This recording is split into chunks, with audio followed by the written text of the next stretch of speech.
आज हम कक्षा 12 में मेंडल के तीनों नियम पढ़ेंगे। पहला नियम प्रभाविता का नियम, दूसरा पृथक्करण का नियम और तीसरा स्वतंत्र अपव्यूहन का नियम। ये है प्रभाविता का नियम अर्थात लॉ ऑफ डोमिनेंस। प्रभाविता के नियम में मेंडल ने बताया कि जब दो शुद्ध तथा विपरीत लक्षणों वाले पौधों के बीच संकरण कराते हैं तो उनकी F1 पीढ़ी में सभी पौधे संकर और प्रभावी लक्षणों वाले प्राप्त होते हैं। यहाँ उन्होंने पौधे का जो लक्षण लिया है वो है तने की लंबाई।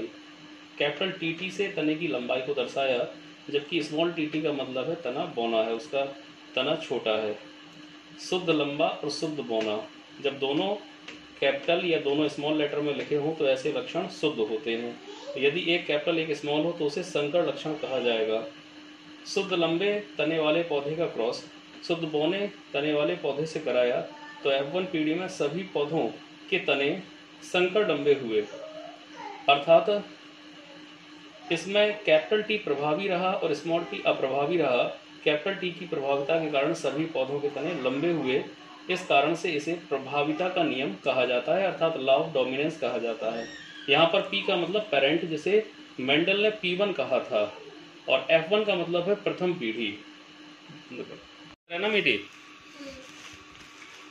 मेंडल का दूसरा नियम है पृथक्करण का नियम, जिसे हम लॉ ऑफ सेग्रीगेशन कहते हैं। पृथक्करण का मतलब है पृथक पृथक होना या अलग होना। जैसा कि हमने पढ़ा था कि F1 जेनेरेशन में प्रथम पीढ़ी में जितने भी पौधे प्राप्त हुए थे वो सभी संकर पौधे थे, अर्थात कैपिटल टी भी आ गया और स्मॉल टी। कैपिटल टी लंबा करता है पौधे के तने को और स्मॉल टी बौना करता है, लेकिन यहाँ पर कैपिटल टी प्रभावी रहेगा, इसलिए तना हमेशा लंबा होगा, इसे हम संकर लंबा कहेंगे। तो F1 पीढ़ी में जितने भी पौधे हमें मिले थे वो सभी संकर लंबे तने वाले थे। अब हम दूसरा नियम पढ़ते हैं, पृथक्करण का नियम। इस नियम के अनुसार मेंडल ने बताया कि जब F1 पीढ़ी से प्राप्त किन्हीं भी दो संकर पौधों के बीच में जब संकरण कराते हैं या क्रॉस कराते हैं तो F2 पीढ़ी में या दूसरी पीढ़ी में पौधों के सभी लक्षण हमको पृथक पृथक प्राप्त हो जाते हैं। जैसे कि यहाँ देखा गया कि जब दो संकर लंबे पौधों के बीच क्रॉस कराया गया तो शुद्ध लंबा अलग हो गया, शुद्ध बौना अलग हो गया और संकर लंबे पौधे अलग हो गए। इनका दृश्य रूप अनुपात 3:1, जबकि जीन रूप अनुपात 1:2:1 है। अब समझते हैं कि दृश्य रूप अनुपात है क्या चीज़। तो दृश्य रूप का मतलब जो आंखों से दिखाई दे ऐसे लक्षण। लंबाई, तने की लंबाई हमको आंखों से दिखेगी, ये पौधा लंबा होगा, ये लंबा होगा और ये लंबा होगा। 3 पौधे लंबे हैं जबकि एक पौधा बौना है, इसलिए दृश्य रूप अनुपात हुआ 1, 2, 3, 3:1। जीन रूप अनुपात का मतलब है जिसे लिखा गया कैपिटल टी स्मॉल टी या कैपिटल टी स्मॉल टी, इस रूप को कहते हैं जीन रूप। तो हमने देखा कैपिटल टी कितनी बार लिखा है, एक बार लिखा है तो लिख दिया 1। कैपिटल टी स्मॉल टी कितनी जगह लिखा, 2 जगह, तो लिख दिया 2। और स्मॉल टी एक जगह लिखा हुआ इसलिए 1 लिख दिया, तो जीन रूप अनुपात निकला 1:2:1। इस तरह से पृथक्करण का नियम तैयार हुआ। मेंडल का तीसरा नियम स्वतंत्र अपव्यूहन का नियम है, जिसे लॉ ऑफ इंडिपेंडेंट असॉर्टमेंट कहा जाता है। यह नियम वास्तव में डाई हाइब्रिड क्रॉस पर आधारित है, अर्थात द्विगुण संकरण प्रयोग पर आधारित है। इसमें पौधे के दो लक्षणों को ध्यान में रख के पौधों के बीच में क्रॉस कराया गया है। सबसे पहले देखो यहाँ पे कि बीजों को लिया, बीजों का एक बार तो आकार लिया है और एक बार लिया है रंग, तो 2 लक्षण हो गए। बीज है गोल और रंग है पीला, यहाँ बीज है झुर्रीदार और रंग है हरा। इनको हमने कैपिटल RR, गोल को हमने कैपिटल RR से दर्शाया, झुर्रीदार को स्मॉल RR से, पीले को कैपिटल Y से और हरे को स्मॉल YY से। अब हमने 2 शुद्ध लक्षणों वाले पौधों के बीच में क्रॉस कराया। यहाँ शुद्ध गोल पीले बीज वाले पौधे का क्रॉस शुद्ध झुर्रीदार हरे बीज वाले पौधे से कराया। तो प्रभाविता के नियम के अनुसार मेंडल की F1 पीढ़ी में सभी पौधे संकर और प्रभावी लक्षणों वाले प्राप्त होंगे। यहाँ से कैपिटल R आया और इस तरफ से स्मॉल r आया, यहाँ से कैपिटल Y और यहाँ से स्मॉल y। इनके मिलने से जो लक्षण बनेगा वो शुद्ध न होकर वो संकर होगा। अब ये सभी पौधे संकर और प्रभावी लक्षणों वाले प्राप्त हो गए F1 पीढ़ी में। लेकिन जब हम F1 पीढ़ी से इनकी F2 पीढ़ी ज्ञात करेंगे तो इनकी F2 पीढ़ी ज्ञात करने के लिए हम F1 पीढ़ी के पौधे में स्वपरागण करा देंगे। स्वपरागण कराने के लिए पहले तो इनके युग्मकों की जीनी संरचना को ज्ञात करेंगे। तो इस पौधे में 4 प्रकार की जीनी रचना वाले युग्मक बनेंगे, capital R capital Y, capital R small y, small r capital Y तथा स्मॉल r स्मॉल y।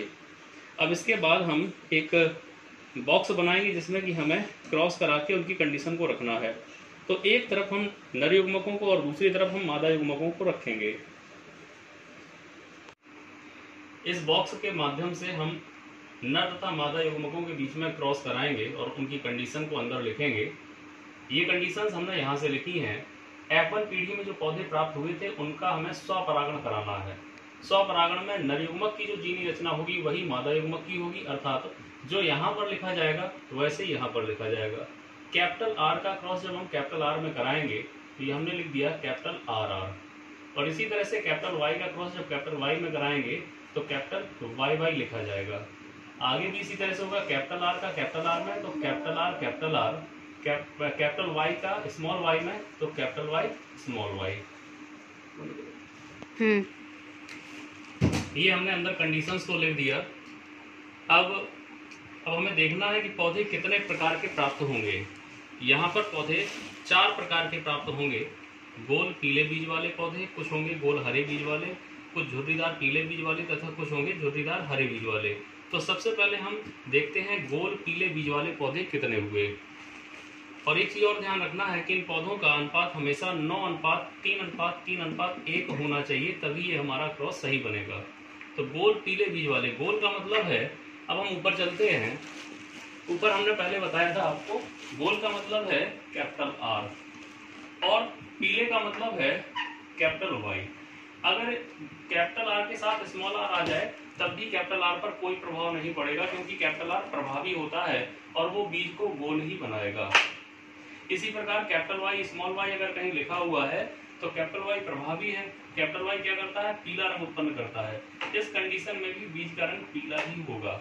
लेकिन यदि दोनों y स्मॉल हो जाए तो फिर कंडीशन बदल जाएगी और बीज का रंग हरा हो जाएगा। तो इस चीज को हमें याद रखना है।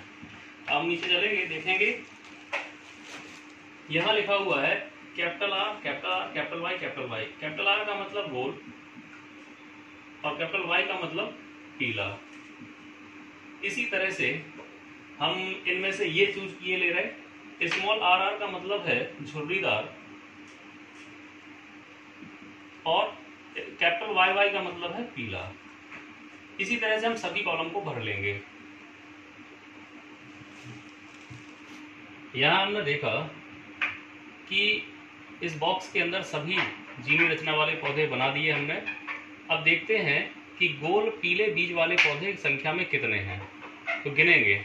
ये लिखा हुआ है गोल पीला, अर्थात एक पौधा, दूसरा पौधा, तीसरा, चौथा, पांचवा, ये छठवां पौधा हो गया, सातवां हो गया, आठवां हो गया और गोल पीला। और कहीं लिखा हुआ है, हमें कुल मिला के 9 निकालने हैं ये पौधे। तो 9 तो हो नहीं रहे, 8 हुए। इसका मतलब कहीं गलत लिखा हुआ है। अब वो गलत कहाँ लिखा हुआ है ये हमें देखना पड़ेगा।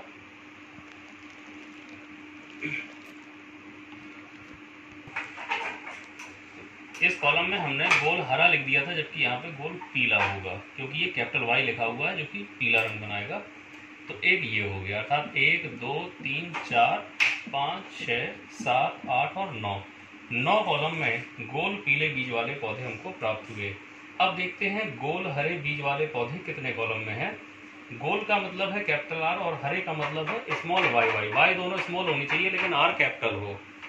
Y दोनों स्मॉल और R कैपिटल,